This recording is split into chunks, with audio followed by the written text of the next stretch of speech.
During a rainstorm on the morning of October 22, 1968, in the Atlantic Ocean, the United States completed one of its most remarkably successful tests yet of man and machine in space. But this was only the ending.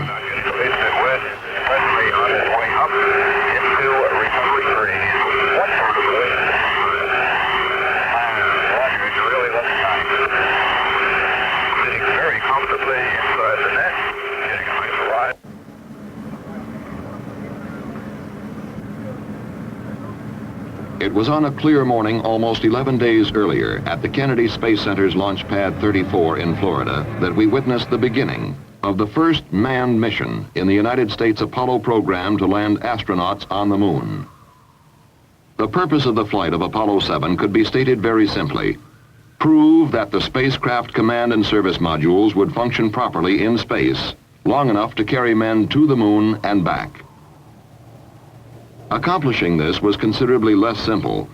It meant showing that a brand new spacecraft, far more complicated than its predecessors, would operate so well it could be trusted to take men well beyond near-Earth orbit.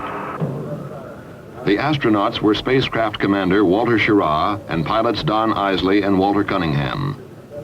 The Kennedy Space Center had spent long days in preparation and checkout, working toward a launch time which had been set for months.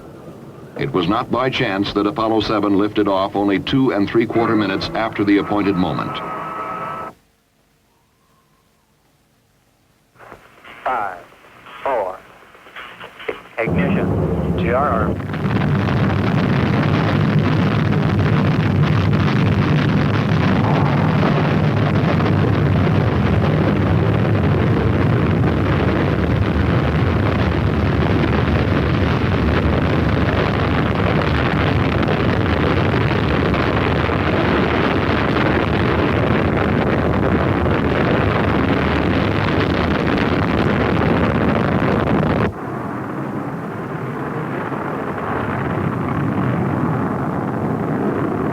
The Marshall Space Flight Center had spent years directing development and testing of the Saturn 1B launch vehicle, and it was not by chance that Apollo 7 was placed almost exactly on its planned trajectory into orbit about the Earth.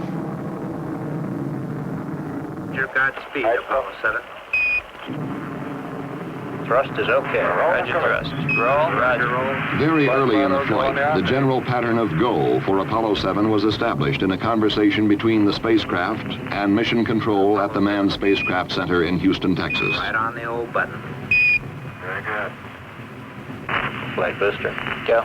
We appear we may be slightly marginal on rocks. We'll keep it. Okay, stand by. Cut off. J2 cut off. Beautiful. Fido. Flight Fido, we're go. Go across the board. TMC looks good, flight. 25,553. H dot is minus 4 balls 1. Across the board, Apollo 7, we have you go for orbit. You're go for orbit.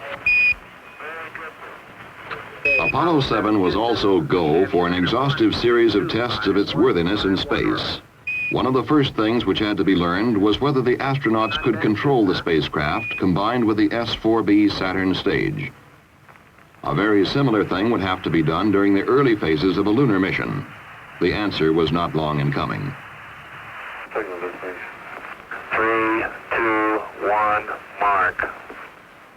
S-4B test complete. Beautiful. That was outstanding, flight. Real fine, outstanding. Next, the spacecraft and S-4B stage were separated. The question now was whether the astronauts could turn their spacecraft around and control it to the degree required for future physical link-ups with equipment in space. For this, too, would have to be done in the lunar flight. And again, the answer was yes. Those little flashes like Gemini? Something that will not be seen in the lunar flight or in any other forthcoming Apollo mission were the panels at the top of the S-4B stage. They will simply be jettisoned in the future, but they drew comment in Apollo 7. And the slot panel at the top, left, and bottom are opened, and I would guess to be about a 45-degree angle, and the slot panel on the right is just opened, maybe 30 degrees at the very best. Roger. Looks like you're looking at a 4-jawed angry alligator. Apollo 7 escorted its spent S-4B stage through space for perhaps 30 minutes, then departed. That's a bigger one, Tom. Rated now? Yes. Same deal, yeah. It's absolutely beautiful here. The following day, Apollo 7 burned its spacecraft propulsion system for the first 2 times in the mission and returned to its 4-jawed alligator, which was now angrier than ever. And Apollo 7, Houston, how close are you now? We're close to about 70 feet. It's tumbling rather wildly, so we try to stay away from it. Roger, understand. Ready to copy, Jack, go. Okay, separation. In this maneuver, Apollo 7 had accomplished the first rendezvous of the program, and in so doing had proven capable of meeting still another requirement for lunar flight. 1618 plus 1221. Then, as we were to see in some of the most dramatic film ever returned from space, the crew would settle down to a weightless life in a spacecraft with 4 times more room than Gemini. Bring command.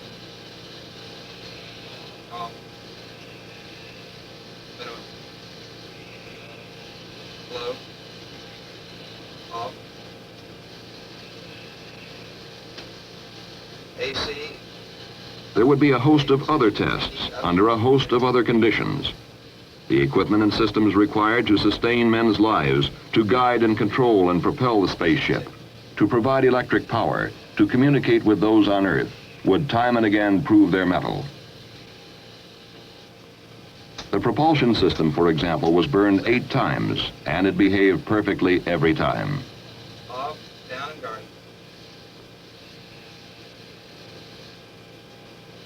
Auto.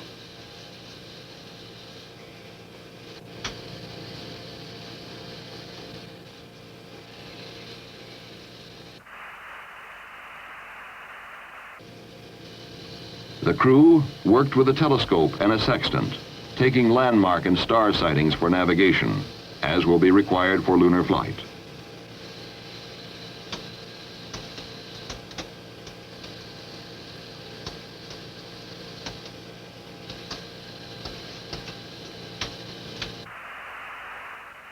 And they discovered on occasion that water particles which had been dumped overboard could be confused with stars.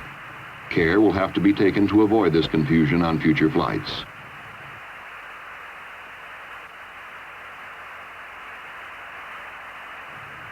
All in all, though, problems were minor and generally were readily overcome or solved. The spacecraft almost seemed to grow stronger as the days went by.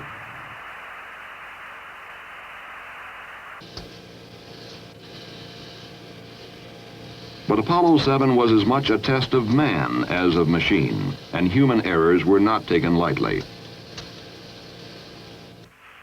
Apollo 7, Houston, we acknowledge the error on the ground here.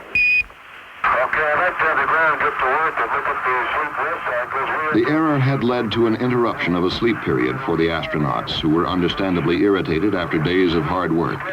It was imperative that this situation be remedied. I want the rest of these work crews worked out there. Apparently you can move up bird 3. How about giving us a chance to get some sleep? Apollo 7, Houston, understand. There were also those problems to which man is susceptible but cannot control, like the common cold. Oh, very good. I got a couple small items for you. Wally took a couple ounces of Actifed. Walt took 1 Actifed only. He feels fine. He just got a little stuffy headphone. And I put some nose grease in mine because my nostrils are a little dry. Besides, it smells good.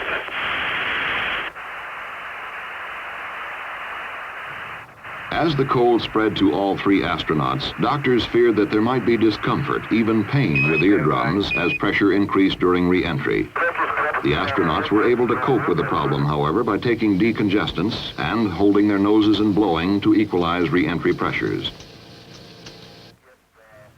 Always before, we've had to be content with merely listening to our astronauts during their flights.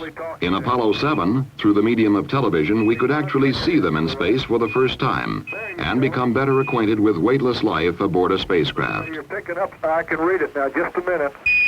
It says from that lovely Apollo something. You guys should write. Apollo room. High atop everything. Something. High atop everything. Looks good. I can see Wally Hamlet now. Don has a smile on his face, and there's Walt. Down the Gulf Coast. Okay, what's the next one? A little closer, Wally. Says keep those cards coming. Cards and letters coming in. Coming in, folks. It's loud and clear. Roger. Good morning to everyone in television land. You're looking at the right-hand portion of the main display console. In the upper left-hand portion of your view, you would see the instrument that has to do with the cryogenics that are used to power the fuel cells and provide breathing oxygen to the spacecraft. As the flight of Apollo 7 proceeded day by day, confidence in men and equipment grew. The astronauts became accustomed to their home high atop everything. They had a chance to evaluate it as a place to live and work in space. Set. Set.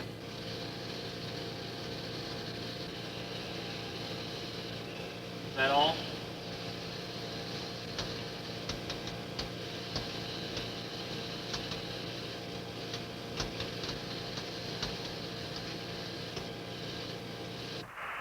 There was a chance to photograph Hurricane Gladys, which raked across Florida and headed out into the Atlantic. There was a chance to photograph areas of the Earth not previously pictured from space. For example, the coast of Chile and the Andes mountain range.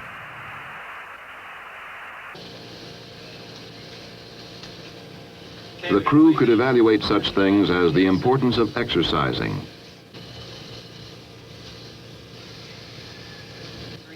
the quality of sleeping arrangements, the palatability of food, seemingly small items, but things of essential importance in a lunar mission. They even recorded the preparation of a drink for a meal.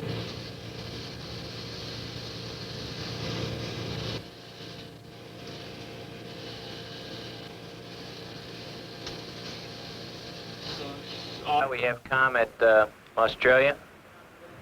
By the time Apollo 7 entered its 11th day in space, it had exceeded the time required for a flight to the moon and back. It was also well on its way to accomplishing all planned objectives and more. Apollo 7 was called 101% successful. On the morning of October 22nd, 1968, Apollo 7 began its final revolution, the 163rd. At approximately 259 hours and 39 minutes after liftoff, the spacecraft propulsion system was burned for the final time, and Apollo 7 headed home to Earth.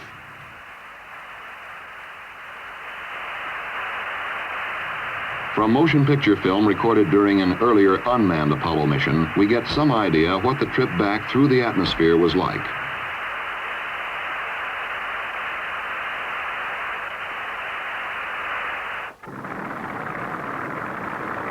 In less than an hour after touchdown in the Atlantic Ocean, the flight crew emerged from helicopters which had brought them to the recovery ship, the carrier USS Essex.